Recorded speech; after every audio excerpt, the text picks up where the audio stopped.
Omena is one of the most consumed fish here in Kenya. In addition to that, it is affordable, it is loved by many, and actually you are in a position to sell it on a small portion on a daily basis. What makes it better is that if at all you store it well, it will not go bad quickly, meaning that's a plus and also fewer losses for you as a seller.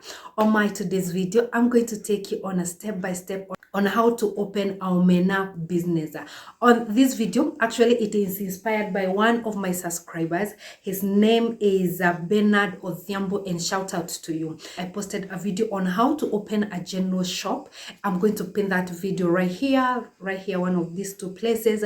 And he came into my comment section and he was like, I have encouraged him and he feels uplifted and all his fear like have disappeared.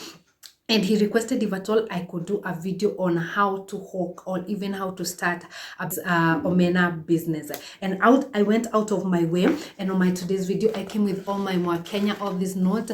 I went ahead and researched on every logistics that you are going to need for you to start a Omena business. What is it needed? Where can you source them from? How much are you going to need? So let us dive into this video and stick around, because at the end of it, I'm going to give you a plus smart tip to grow your hustle. Once again, shout out to Bernard Odhiambo.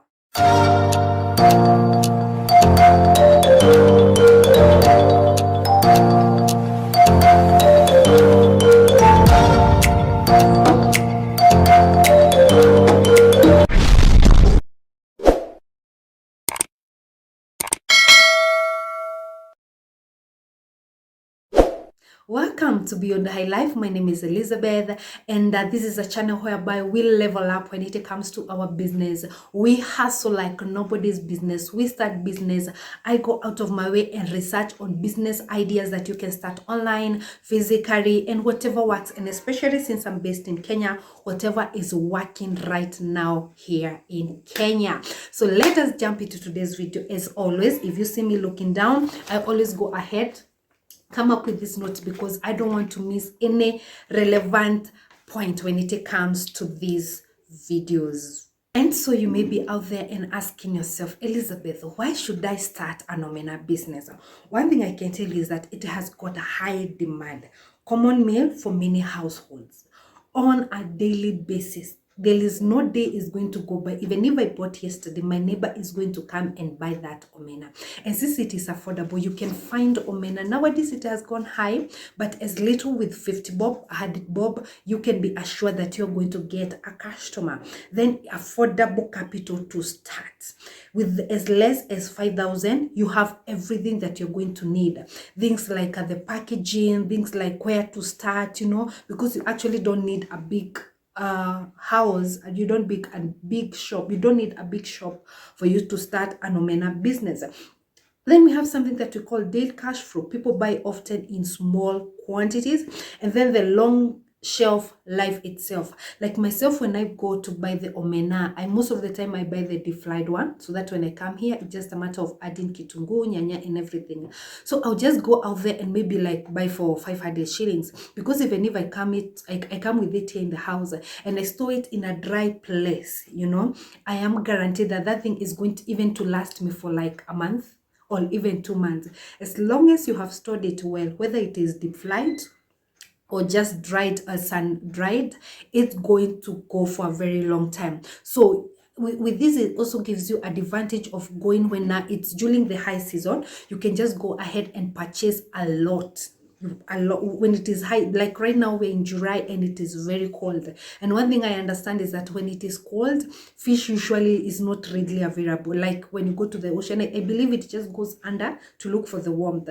So when it is a bit warm, you can just go ahead and buy in bulk and then store it well. So number two, you could be asking yourself, okay, Elizabeth, I've considered it, so where do I source this Omena thing that you are saying? So major supplies could be Kisumu, Homa Bay, Mbita, Karachuoyo. Wow, I got no idea, but you can Google. Or if I told you in Nairobi and actually you're trying to start up, we have got places like Marikiti and Gikomba. Now let me give you a breakdown on what you need to start. With only 5,000 shillings to around 10,000 shillings, you can get your business up and running. Here is what you're going to need. 5 to 10 kgs of omena from a reliable wholesaler supplier.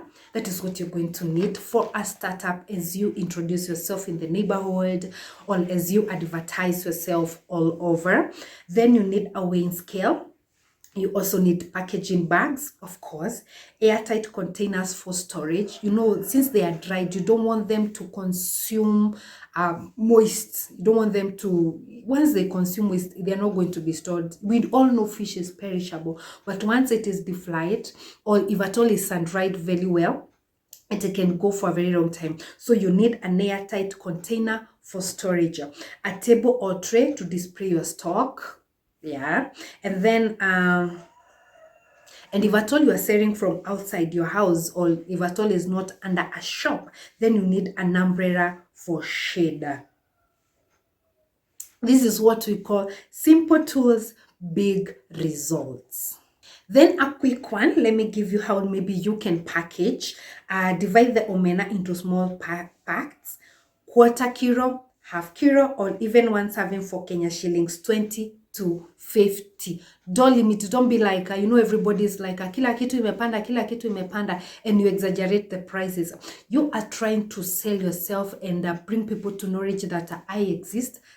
Come, you know. So you can sell from your home, you can sell, but like one of the mamas that I actually take from, if at all I'm not getting mine from Gikomba, there is one here, shout out to Belinda. She's around Gashie. She actually does it in her house, and then she's like, the omena are here, and then she packages for quality, you know, a package like for 200 shillings, yeah? So you can sell it from your home or roadside or to local mama bloggers. You can even advertise on WhatsApp or Facebook.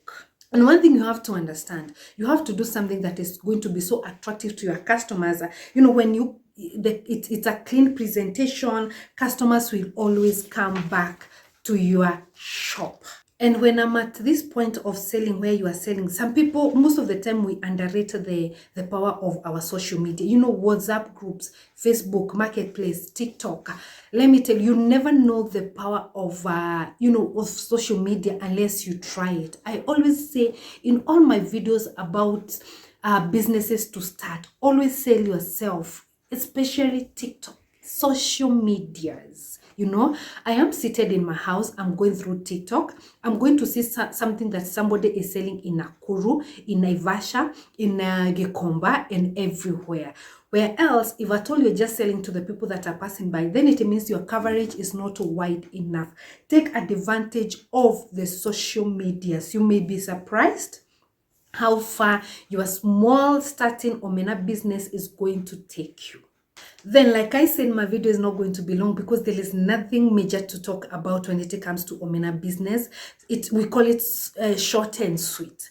That is actually majorly what you need to start, because most of the time we are starting these small businesses because we don't have a lot of capital. If at all you got more than 20,000 shillings, then you can go ahead and purchase a lot of it. I am going to give you now the tips for success.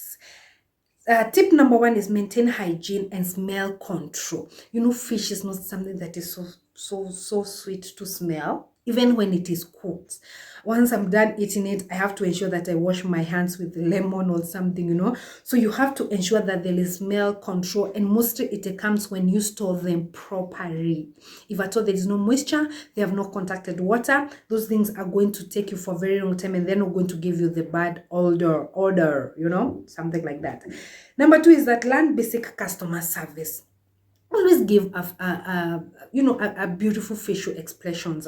Sometimes even when you're packaging, and especially when you're packaging the deflied omena, ensure that the packaging, when you go out there in Kamukunji, you can get those packaging well. The customer service could be the tins. Most of the time when we are buying, we are told that you have to add me 30 bob for the tin or 20 bob for the tin.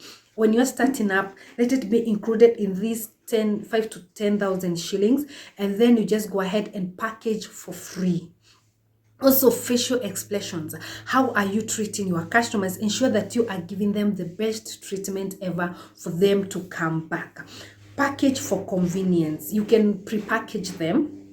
And maybe you can start with the defried one. Or another tip, it is not here, but I can tell you that somebody that is selling us defried omenas, those omenas tend to go more than I have to buy, come, wash them, defry them, So ensure that you are actually, if at all you can, which you can, defry them for your customers. You are trying to attract these customers back to you. Then the last one is that be consistent with supply. Be consistent in everything that we do. Even as we are posting these videos, when you're not consistent, today I come, you have not posted a video, then tomorrow I'm not going to look for you. So even when you are selling the omenas, ensure that you are consistent, but purchase them purchase them on bulky before this whatever you have in the house goes out. Ensure that you have already gone and purchased another order, so that when I come to buy to you, you're not telling them, come tomorrow. I wanted to eat omena today, so why should I come tomorrow? I'm going to go to the next available person who is supplying omena. So ensure that you are consistent. So my dears, I just hope that you found this video of help, and if at all you did, just give it a thumbs up, a like, and don't leave without subscribing. And even so, maybe you can forward it to somebody that is trying to start a side hustle for themselves. Start small, don't limit yourself. Sometimes we are all here saying that there are no jobs, but God even asked Musa and also asking you, what do you have in your hand so that I can bless it? So until next time, keep it beyond high life.